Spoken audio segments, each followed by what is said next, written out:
तो question number 1 में वो ये कहता है कि आपने एक टेक्स्ट लिखना है 4 लाइंस का, जिसके अंदर पहली लाइन जो वो टेक्स्ट की होगी, दूसरी जो वो कहता है कि कोई भी आप करैक्टर जो वो इनपुट कर सकते हैं। फिर वो कहता है इंटीजर वैल्यू हो सकती है, कोई फ्लोटिंग पॉइंट वैल्यू हो सकती है। तो वो बेसिकली आपसे चार जो है वो वैल्यूज़ जो वो प्रिंट आउट करवाना चाह रहा है। तो पहले यहाँ पर देखें कि इंटीजर मार्क्स लिखा है, आप कोई भी वेरिएबल डिक्लेयर कर सकते थे यहाँ पर और उसके अंदर कोई भी वैल्यू स्टोर कर सकते थे। फिर फ्लोट को यूज़ किया गया फ्लोटिंग पॉइंट वैल्यू के लिए। करैक्टर ग्रेड, ये करैक्टर टाइप का वेरिएबल लिया गया है। तो बेसिकली वो आपको इस प्रोग्राम में ये बताना चाहता था कि आप कौन कौन सी वैल्यूज़ जो हो सी लैंग्वेज के अंदर स्टोर कर सकते हैं वेरिएबल्स के अंदर। एक इंटीजर टाइप वैल्यूज़ होती हैं जो कि पॉइंट के बगैर होती हैं। फिर वो वैल्यूज़ होती हैं जो कि पॉइंट वाली वैल्यूज़ होती हैं, उनको डिक्लेयर करने के लिए हम फ्लोट को जो यूज़ करते हैं। करैक्टर टाइप वैल्यू को स्टोर करने के लिए हम CHAR करैक्टर डेटा टाइप को यूज़ करते हैं। तो इनमें देखें फ़र्क क्या है कि जो न्यूमेरिक वैल्यू होती है ना, उसको बगैर इन्वर्टेड कॉमास के लिखा जाता है, लेकिन जो हमारी करैक्टर टाइप वैल्यू होती है उसको आपने इन्वर्टेड कॉमास में लिखना है। बेसिकली ये जो यहाँ पर पोर्शन किया गया है, ये असाइनमेंट का पोर्शन, या आप इसको इनिशियलाइजेशन का नाम जो वो दे सकते हैं। वेरिएबल इनिशियलाइजेशन एक ऐसा प्रोसेस है जिसमें हम वेरिएबल की डेटा टाइप, वेरिएबल का नाम और उसकी जो वैल्यू होती है हम उसको सेट कर देते हैं। तो एक ऐसा प्रोसेस जिसमें हम वेरिएबल की टाइप, वेरिएबल का नाम और उसकी वैल्यू सेट करते हैं, उस लाइन को या उस स्टेटमेंट को वेरिएबल इनिशियलाइजेशन का नाम दिया जाता है। तो यहाँ पर बेसिकली पहले इंटीजर वेरिएबल की इनिशियलाइजेशन की गई है, फिर फ्लोट की इनिशियलाइजेशन की गई है और फिर करेक्टेड वेरिएबल की इनिशियलाइजेशन परफॉर्म की गई है। अगर हम ये इतना पोर्शन नहीं परफॉर्म करते, ये वाला जो इतना पोर्शन है ये हम यहाँ पर नहीं लिखते, यानी वैल्यूज़ हम जब यहाँ पर नहीं लिखते तो हम जस्ट इतना अगर हम लिखते कि integer marks, float, average, character grade, तो ये जो काम था इसको वेरिएबल डिक्लेरेशन का नाम दिया जाता है। यानी वेरिएबल की डेटा टाइप और वेरिएबल का नाम बताना, इसको वेरिएबल डिक्लेरेशन कहते हैं। ये वो चीज़ें हैं जो आप ICS में पढ़ चुके हुए हैं, मैंने इसलिए इनको एक्सप्लेन नहीं किया था, लेकिन यहाँ पर चूँकि पहला क्वेश्चन है इसीलिए मैंने जो है यहाँ पर आपको एक्सप्लेन कर दिया है कि जब हम वेरिएबल की डेटा टाइप और वेरिएबल का नाम बता देते हैं, उस स्टेटमेंट को वेरिएबल डिक्लेरेशन का नाम दिया जाता है कि हमने ये वेरिएबल डिक्लेयर कर लिया है। जब हम वेरिएबल के नेम के साथ उसको कोई ना कोई वैल्यू सेट कर देते हैं तो फिर उसको वेरिएबल इनिशियलाइजेशन का नाम दिया जाता है। अगर हम इनिशियलाइजेशन परफॉर्म नहीं करते तो फिर हम क्या करते हैं, हम फिर असाइनमेंट स्टेटमेंट जो परफॉर्म करते हैं। लाइक जिस तरह से इंटीजर मार्क्स लिख के मैंने यहाँ सेमीकोलन लगा लिया, तो आगे आप क्या लिखते थे, मार्क्स इक्वल टू 786। तो फिर 2 लाइनों में जो हमें ये काम करना पड़ता है। मिसाल के तौर पे अगर मैं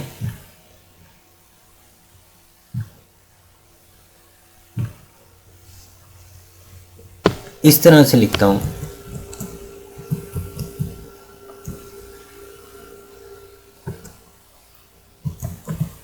फ्लोट, एवरेज, करैक्टर, ग्रेड, तो उसके बाद फिर क्या होगा कि जब मैंने अपने इन वेरिएबल्स के अंदर वैल्यूज़ को असाइन करना है, यानी मैंने इनपुट नहीं करनी, यूज़र से इनपुट नहीं करनी, जबकि मैंने फिक्स वैल्यूज़ जो इसको अपने प्रोग्राम के अंदर सेट करनी है, तो फिर वो काम करने के लिए मुझे यहाँ पर असाइनमेंट स्टेटमेंट करनी पड़ेगी। ये जो स्टेटमेंट मैंने लिखी है, इसको असाइनमेंट स्टेटमेंट का नाम दिया जाता है, इस लाइन को।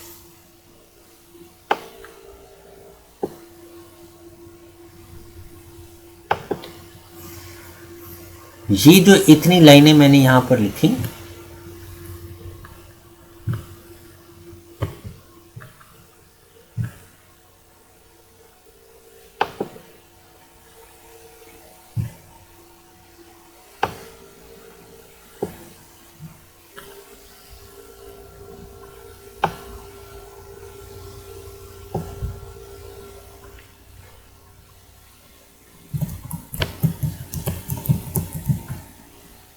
ये वेरिएबल डिक्लेरेशन है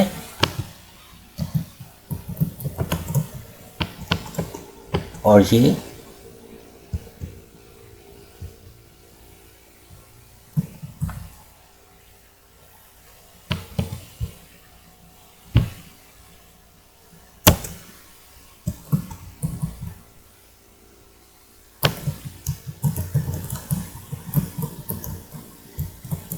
असाइनमेंट स्टेटमेंट है।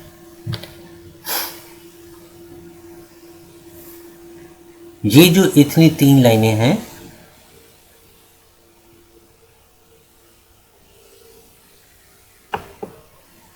नजर ही नहीं आ रही।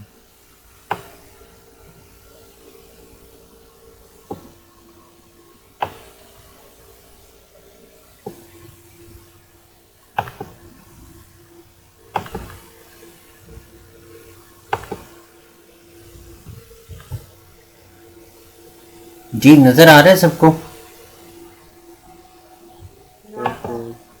नजर नहीं आ रहा? स्क्रीन पे जो मैंने ये लिखा है ये नजर आ रहा है? कर्सर भी आ रहा है। नहीं आ सर, ग्रेड ए लिखा हुआ है और बाकी चीजें नजर नहीं आ रही। चले मैं दोबारा लिख देता हूँ, मैं दोबारा लिख देता हूँ। असल में ग्रेड ए तो मैंने, वो तो नज़र ही नहीं आना चाहिए था।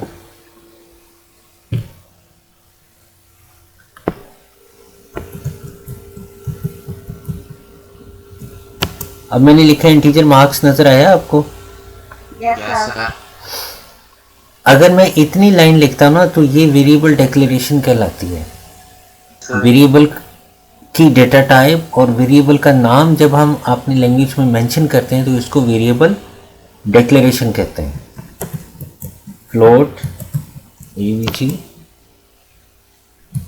करैक्टर, ग्रेड, ये तीनों लाइनों पे एक्चुअली क्या परफॉर्म किया गया है, ये वेरिएबल डिक्लेरेशन परफॉर्म की गई है कि वेरिएबल की डेटा टाइप हमने बता दी और वेरिएबल का हमने नाम बता दिया। तो इस प्रोसीजर को वेरिएबल डिक्लेरेशन कहते हैं। जब हम यहाँ पर उसको वैल्यू भी इनिशियलाइज कर देते हैं ना, फिर वो वेरिएबल डिक्लेरेशन नहीं कहते उसको, फिर हम वेरिएबल इनिशियलाइजेशन कहते हैं। समझ आ गई इसकी? अब जब हमने वेरिएबल को डिक्लेयर कर लिया तो हमने वेरिएबल के अंदर कोई ना कोई वैल्यू सेट करनी है, तो फिर इस लाइन को हम असाइनमेंट स्टेटमेंट का नाम देते हैं। हम ये दोनों जो वो तरह से अपने वेरिएबल के अंदर वैल्यू स्टोर कर सकते हैं। ये हमारी मर्जी है कि हम किस तरह से जो वो, हाँ जी क्या कहा आपने? सीन के बाद ये इक्वल टू जनरेट करना है? नहीं बच्चे, सीन हम यूज़ करते हैं उस वक्त जब हम यूज़र से इनपुट लेना चाहते हैं। अगर आपको प्रोग्राम में ये कहा जाता है कि आपने यूज़र से इनपुट नहीं लेनी, आपने अपने प्रोग्राम के अंदर ये जो वैल्यूज़ हैं इन्हीं को जो वो आपने इस्तेमाल करना है, या आपको कहा जाता है कि गिवन वैल्यूज़ हैं, आपको ये वैल्यूज़ अपने प्रोग्राम के अंदर दे दी जाती हैं। प्रोग्राम स्टेटमेंट के अंदर अगर ये वैल्यूज़ दे दी जाती हैं कि मार्क्स के अंदर आपने ये वैल्यू स्टोर करनी है, एवरेज के अंदर ये स्टोर करनी है, ग्रेड के अंदर ये स्टोर करना है और फिर इसको सी आउट के साथ आपने प्रिंट आउट करना है, तो फिर आपको सी इन करने की ज़रूरत नहीं है। आपने सिंपली वेरिएबल्स को डिक्लेयर करना है और इन वेरिएबल्स के अंदर आपने ये वैल्यूज़ को स्टोर करना है और सी आउट स्टेटमेंट को यूज़ कर लेना। अगर प्रोग्राम में आपको ये कहा जाता है कि आप यूज़र से इनपुट लें, यूज़र से जो वो आप कंसोल पे जो वो इनपुट लें, या सिंपल इतना आ जाता है कि इनपुट दिस, या जिस तरह से आपने वो ट्राइंगल वाला क्वेश्चन किया था कि input 3 sides of triangle from user, तो फिर हमने सी इन को जो वो यूज़ करना है, क्योंकि वो यूज़र से इनपुट लेनी होती है, तो वो फिर कंसोल पे जो वो यूज़र खुद अपनी मर्ज़ी से इनपुट करता है। लेकिन जब ये गिवन नहीं होता तो फिर उस वक्त हम इसको जो वो इस्तेमाल नहीं करते। जैसा कि यहाँ पर ये देखें, यहाँ पर लिखा हुआ है कि print a text of 4 lines consisting of the character, integer value and floating point value using C out statement. यहाँ पर उसने ये नहीं लिखा कि आपने जो वो यूज़र से इनपुट लेनी है।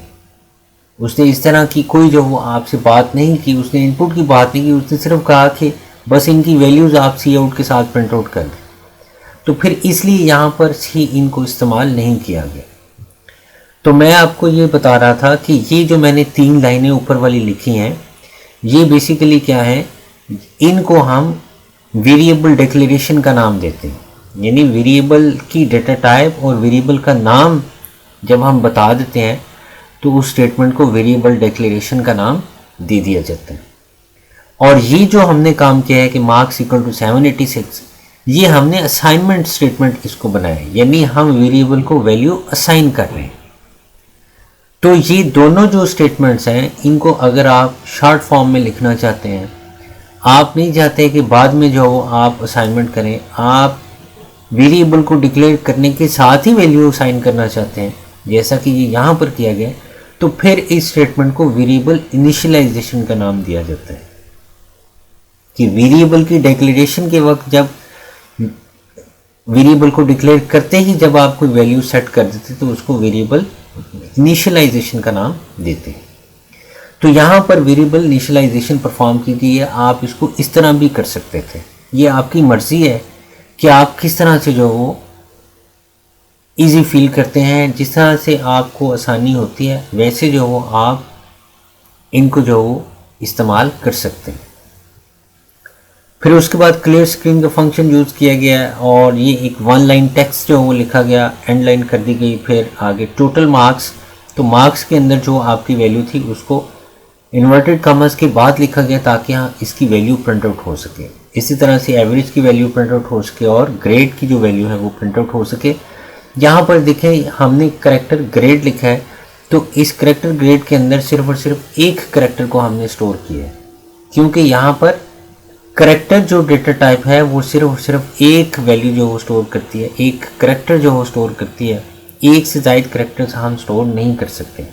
अगर एक से ज़ायद करेक्टर स्टोर करने हो, मिसाल के तौर पे अगर मैं ये कहता कि आप अपना नेम स्टोर करना चाहते हैं, तो नेम स्टोर करने के लिए मुझे यहाँ पर क्या करना पड़ना था, मुझे यहाँ पर करेक्टर n और यहाँ पर मुझे बताना पड़ना था कि मिसाल के तौर पर मेरे पास जो करेक्टर है उसके कितने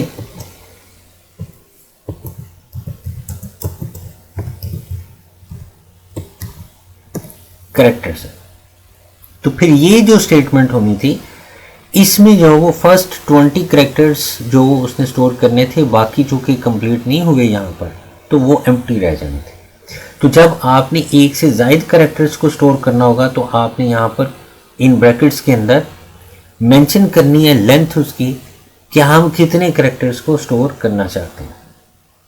जी समझ आ गई कि अगर एक करेक्टर को स्टोर करना है तो ये देखें सिंगल कोट्स मैंने लगाए हैं। अगर एक से ज़ायद करेक्टर्स को स्टोर करना है, एक तो आपने लेंथ मेंशन करनी और दूसरा आपने सिंगल कोट की बजाय इन्वर्टेड कॉमास लगाने।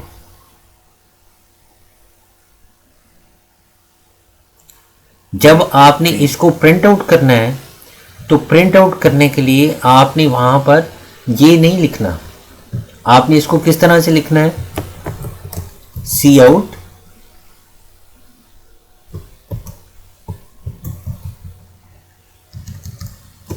मैंने ये कहा कि ये लाइन जो है वो वैसे की वैसी है, और उसके बाद अब यहाँ पर आपको ये मेंशन करने की ज़रूरत नहीं है, ये गलत हो जाएगा, बस आपने इतना लिखना है।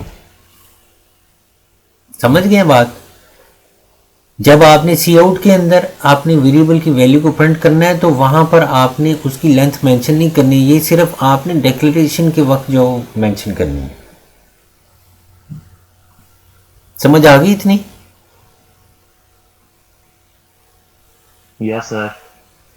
जी, आप मुझे बताएंगे क्वेश्चन नंबर 1 में किसी को कोई प्रॉब्लम है तो मेरे से पूछ लें।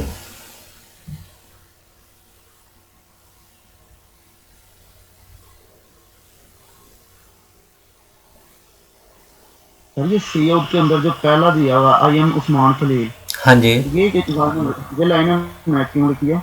ऊपर तो नेक्स्ट उसने कहा था कि टेक्स्ट आपने प्रिंट आउट करना है जो 4 लाइंस पर मुश्तमिल हो। 3 लाइनें तो इसकी होगी ना, मार्क्स की, एवरेज की और ग्रेड की, तो चौथी लाइन में जो वो क्या लिखना था उसने ये एक लाइन ये वाली लिख दी।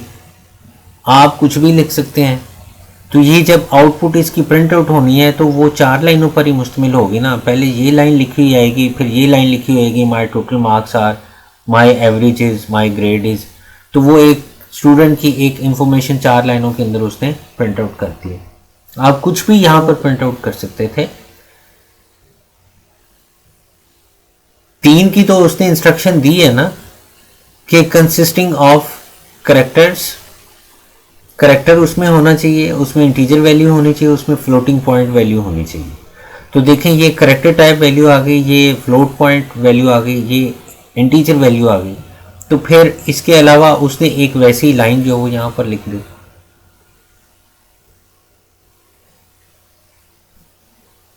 जी, समझ आ गई इतनी सबको? Yes sir. ठीक है जी, मैं इसको क्लियर करने लगा हूँ, उसके बाद हम आगे चलते हैं।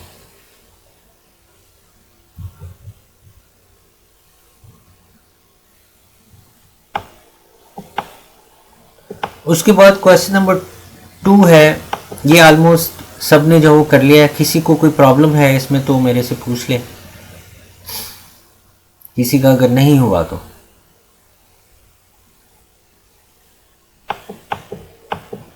सर हाँ जी, ऊपर जब हमने डिक्लेयर किया है वेरिएबल को, फ्लोट, एरिया और सर्कमफ्रेंस, हाँ जी, CIR, जी जी, तो सर ये एरिया जब फार्मूला उसका लगाया तो 4.0 लिखा है। यस सर ये। हाँ जी, तो अगर हम यहाँ पे सिंपल 4 स्टेरिक 3.14 करेंगे तो क्या इशू होगा? जैसा कि मैंने आपको बताया था कि जो फ्लोट है ना, वो जो इशारे वाली वैल्यू होती है उसको भी स्टोर करता है, जो इशारे के बाद वाली वैल्यू होती है और जो इशारे से पहले वाली वैल्यू होती है, इन दोनों को जो ये स्टोर करता है। जबकि जो इंटीजर है वो सिर्फ इशारे से पहले वाली वैल्यू को स्टोर करता है, बाद वाली वैल्यू को स्टोर नहीं करता। ठीक है, ऐसे ही कहा था ना मैंने। तो यहाँ पर एरिया चूंकि फ्लोट लिया गया है, ठीक है, तो अब आपने जो रेडियस यहाँ पर इनपुट करना है वो तो आपने फ्लोट नहीं एंटर करना ना, आपने रेडियस जो है वो यहाँ पर आप हो सकता है आप 4 एंटर कर दें, 6 एंटर कर दें, 5 एंटर कर दें। ज़रूरी नहीं है कि जो यूज़र है वो, यहाँ पर नहीं लिखा गया कि एंटर रेडियस इन फ्लोट फॉर्मेट, एंटर रेडियस लिखा गया, तो यूज़र पर डिपेंड करता है कि वो इंटीजर में एंटर करता है या वो फ्लोट में एंटर करता है। ऐसे ही होगा ना। तो यहाँ पर आप 4.0 लिखें या आप 4 लिख लें, इस पे कोई जो वो असर नहीं होना। उसने कैलकुलेशन करनी है और कैलकुलेशन को दोबारा उसने पॉइंट के अंदर कन्वर्ट करके एरिया के अंदर स्टोर कर देना। जो आर है उसकी वैल्यू भी तो इंटीजर हो सकती है ना, ज़रूरी थोड़ी ना कि उसकी वैल्यू यूज़र जो है वो 1.2 जो है वो एंटर करे। तो यहाँ पर भी आर की वैल्यू जो है वो इंटीजर फॉर्म के अंदर स्टोर हो सकती है, लेकिन जो हमने आर की टाइप ली हुई है वो फ्लोट ली हुई है। अगर हम 2 लिखते हैं तो वो उसको 2.0 कर देगा, 5 लिखते हैं तो 5.0 कर देगा, 2.5 लिखते हैं तो 2.5 ही रहेगा, फिर वो 0.0 नहीं लगाएगा।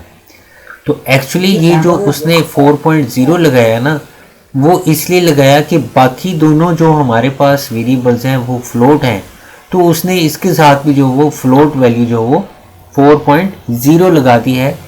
0.0 लगाने से कोई फ़र्क नहीं पड़ेगा, उसको 4 ही रहेगा। अगर 4.0 भी कर देते तो भी वो 4 ही रहेगा। सर एंटर रेडियस के साथ सी इन नहीं आएगा? सी इन ये लगाया गया नीचे ऊपर ऊपर सर, इसके ऊपर यहाँ पर जी। और नहीं होगा। नहीं, यहाँ पर क्यों लगना है? सी आउट में तो सिंपल मैसेज जो वो प्रिंट आउट होता है। मुझे लगता है अबू बकर आपने प्रैक्टिस नहीं की, आपकी मुझे कोई फाइल नहीं मिली। सर ये यहाँ पे एंटर रेडियस है ना, कि यूजर जो है रेडियस एंटर करे। हाँ जी, तो आपको मैंने बताया हुआ है कि जो सी आउट है ये सिंपल मैसेज यूज़र को प्रिंट करने के लिए जाता है। जब भी आपने इनपुट करनी है तो आपने सी इन की कमांड को यूज़ करना है। पीछे इतनी प्रैक्टिस हमने की है, सी आउट की, सी इन की, सब में जो वो यही फॉर्मेट यूज़ किया। आपने मुझे क्यों नहीं वो फाइल भेजी, अपनी पीडीएफ क्यों नहीं भेजी मुझे? सर मैं थोड़ी देर तक आपको भेज देता।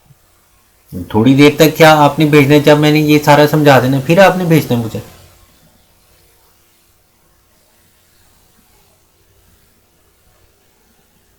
सी आउट तो सिर्फ और सिर्फ मैसेज प्रिंट आउट करता है।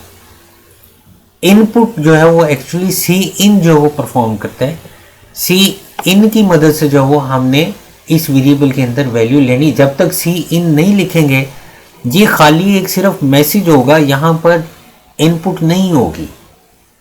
इनपुट के लिए सी इन की कमांड है, आउटपुट के लिए यूज़र को मैसेज देने के लिए सी आउट की कमांड है। अब आपने प्रैक्टिस की होती तो आपको पता होता ना आपने सी के अंदर प्रैक्टिस की है और ना आपको पता चला है। तो यहाँ पर आप 4.0 लिख के बगैर अगर 4 लिख लेते हैं तो भी वो प्रोग्राम जो वो आपका एग्जीक्यूट होगा। Yes sir. सर एक फ्लोट का क्वेश्चन है। हाँ जी। सर जब हम सेकेंड ईयर में हमने जो वो सी प्लस प्लस पढ़ी थी, तो हाँ उसमें जी। जब हम फ्लोट की डेटा टाइप में कोई इंटीजर वैल्यू दे देते थे, लेट्स सपोज कि हम float R is equal to 2 देते थे ना, हाँ जी। तो वो आउटपुट में हमें 2.0 जनरेट जी बिल्कुल ऐसे ही था। लेकिन ये अब ऐसा नहीं कर रहा, अब 2 ही प्रिंट करता है। नहीं, फिर आपका रिजल्ट इस तरह से हो सकता है ना कि जो रिजल्ट है वो इंटीजर फॉर्म में आप प्रिंट आउट कर रहे हैं। ये भी हो सकता है आप रिजल्ट जो है वो इंटीजर फॉर्म में प्रिंट आउट कर रहे हो, या इसमें थोड़ा बहुत एडिटर का जो है वो फ़र्क आ सकता है। इसके अंदर सी प्लस प्लस अब आप कर रहे हैं, आप सी की कमांड नहीं कर रहे, इसका भी फ़र्क आ सकता है। बहरहाल यहाँ पर आप 4 लिख लें या 4.0 लिख लें, कोई फ़र्क नहीं पड़ेगा। Okay sir. उसके बाद जी ये प्रोग्राम है, ये मैंने आपको कल भी एक्सप्लेन कर दिया था। ये देख लें, वही ऊपर वाली लाइन ही लिखी हुई है कि एंटर साइड्स, एंटर साइड है। या आप डायरेक्ट भी यहाँ पर लिख सकते थे कि एंटर 3 साइड्स ऑफ ट्राइंगल।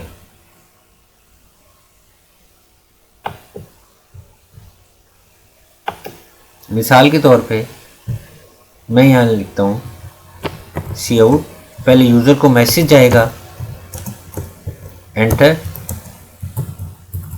3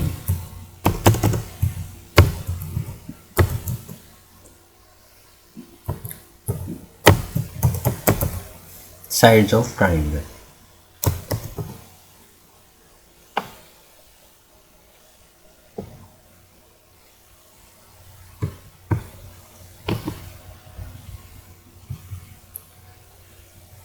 और फिर उसके बाद नज़र आ रहा है सबको? Yes sir. सी इन, और इसके अंदर आपने लिखना था ए, फिर बी, फिर सी। तो ये हम डायरेक्ट भी इस तरह से लिख सकते हैं। इसने यहाँ 1 by 1 लिखा हुआ है कि एंटर साइड ए, फिर उसके बाद ए में इनपुट कर दी, फिर एंटर साइड बी, फिर बी में इनपुट कर दी, फिर एंटर साइड सी, फिर सी में इनपुट कर दी। तो आप जब यहाँ पर अपना प्रोग्राम रन करेंगे तो आपने देखा होगा कि आपको पहले ये मैसेज मिलेगा। ये मैसेज मिलने के बाद आपने वैल्यू जो एंटर करनी है इसके आगे वहाँ पर कंसोल पे वो ए के अंदर स्टोर होनी। उसके बाद फिर आपको अगली लाइन प्रिंट आउट करके दी जाएगी, एंटर साइड बी, और फिर जो आपने वैल्यू देनी वो बी के अंदर प्रिंट आउट होनी। फिर एंटर साइड सी, तो फिर जो आपने वैल्यू देनी वो सी के अंदर एंटर होनी। जबकि यहाँ पर आपको ये एक ही मैसेज जो मिलना है, एंटर 3 साइड्स ऑफ ट्राइंगल। आपने पहले पहली वैल्यू एंटर करनी, फिर एंटर प्रेस करना है, फिर आपको कोई दूसरी लाइन नहीं नजर आनी। तो फिर आपने दूसरी वैल्यू एंटर करनी है, फिर उसके बाद एंटर प्रेस करना है, फिर तीसरी वैल्यू एंटर करनी है, फिर आपने एंटर प्रेस करना है। तो मैं अगर आपको ये बताऊं कि इसकी आउटपुट आपको किस तरह से नज़र आएगी, आपको ये यहाँ पर लिखा हुआ नज़र आएगा, एंटर 3 साइड्स ऑफ एंगल। इस तरह से ये आपको ये एक लाइन जो है वो जब आपने कंपाइल करना है तो आपको ये लाइन लिखी नज़र आनी है। आपने पहली वैल्यू यहाँ पर एंटर करनी है। देखिए मैंने कोई यहाँ पर कॉलन नहीं लगाया, आपको यहाँ पर कॉलन नहीं मिलने, यहीं पर कर्सर जो ब्लिंक कर रहा होगा। मैं यहाँ पर एंटर कर देता हूँ 5 लिख के मैं एंटर प्रेस करूँगा तो बिल्कुल इसी तरह से कर्सर यहाँ पर होगा। दूसरी वैल्यू मैं यहाँ लिखूँगा, फिर एंटर प्रेस करूँगा और तीसरी वैल्यू यहाँ लिखे जो ही एंटर प्रेस करूँगा तो ये तीनों जो वो वेरिएबल्स के अंदर वैल्यू स्टोर हो जाएंगी। और फिर जो सी इन के बाद ये जो अगली स्टेटमेंट है ये एग्जीक्यूट कर दी जाएगी कि 5, 6 और 7 को जमा किया जाएगा, 2 पे डिवाइड कर दिया जाएगा, फिर ये फार्मूला कैलकुलेट किया जाएगा और उसके बाद आपको ये लाइन जो वो लिखी मिलेगी, एरिया ऑफ ट्रायंगल इज, और आगे ये जो एरिया के अंदर वैल्यू होगी वो यहाँ पर आपको प्रिंट हुई हुई नजर आएंगी। Okay sir. Sir A B C की साइड 3 पे हम पुट कर सकते हैं, ए बी और सी की वैल्यू इंट में डिक्लेयर कर सकते हैं। आप कर सकते हैं, लेकिन चूंकि जो ट्रायंगल है उसके अंदर हम 2.5 भी जो वो एरिया उसकी साइड जो वो एंटर कर सकते हैं। डिपेंड करता है ना कि हमारे पास जो वैल्यूज़ हैं वो किस फॉर्मेट में दी जा सकती हैं। अगर तो वो फ्लोट में दी जा सकती हैं तो आप कोशिश करें कि आप उसको फ्लोट में रखें। अगर वो इंटीजर में दी जा सकती हैं तो आप इंटीजर में रख लें। आप इंटीजर में अगर लेट सपोज उसको रखती हैं तो फिर आप 2.5 नहीं यहाँ पर एंटर कर सकेंगे, फिर वो इंटीजर ही रहेगी। लेकिन कैलकुलेशन जो है वो आपकी फ्लोट के अंदर ही कैलकुलेट होगी, वो इशारे के अंदर ही कैलकुलेट होंगी। ठीक है सर। सर जिस स्टेटमेंट में उसने दिया वैल्यूज गिवन है तो फिर भी हम इनपुट करेंगे। अगर स्टेटमेंट में लिखा गया कि वैल्यूज गिवन है तो फिर इनपुट करने की ज़रूरत नहीं है। When 3 sides A, B, C of the triangle are given, अगर गिवन है तो फिर इसने गिवन के लिहाज से जो वो प्रोग्राम नहीं बनाया, फिर आपको ये इतना पोर्शन करने की ज़रूरत नहीं थी। ये इतना आपने डायरेक्टली यहाँ पर लिखना था A equal to this, B equal to this, C equal to this, और उसके बाद फिर आपने इसको चला देना था। ये यहाँ पर इनपुट जो उसने किया है ये इनपुट करने की ज़रूरत नहीं थी। सर कहा है इसने कहाँ पर करें? इनपुट का ऊपर ही है सर, आगे पढ़िए। अच्छा, use appropriate statement to input the values of A B और सी फ्रॉम द कीबोर्ड। अब ये और ज़्यादा क्लैरिफाई होगी स्टेटमेंट कि आपने इनपुट करनी है। अगर ये लाइन ना लिखी हुई होती यहाँ पर तो फिर हमने इनपुट नहीं करनी थी, फिर हमने जस्ट जो वैल्यूज़ वहाँ पर सेट करनी थी असाइनमेंट स्टेटमेंट फॉर्म करने के बाद हमने अपना प्रोग्राम मुकम्मल कर लेना। उसके बाद जी ये सिंपल सा प्रोग्राम था कि डिस्टेंस, ये जो माइल्स थे उनको किलोमीटर के अंदर कन्वर्ट करना था। ये सिंपल सा फार्मूला था। ये तो मेरे ख्याल में सबने कर लिया होगा। उसके बाद ये सम प्रोडक्ट और एवरेज का फार्मूला था, ये भी ऑलमोस्ट सबने कर लिया है। फिर उसके बाद ये एज है कि एज को आपने जो वो कन्वर्ट करना है, वो कहता है कि input age in years and display the age in days and month. तो ये सिंपली कन्वर्जन का जो वो प्रोग्राम था। मुझे बता दें अगर किसी को नहीं समझ आई तो मैं ये एक्सप्लेन कर देता हूँ आपको।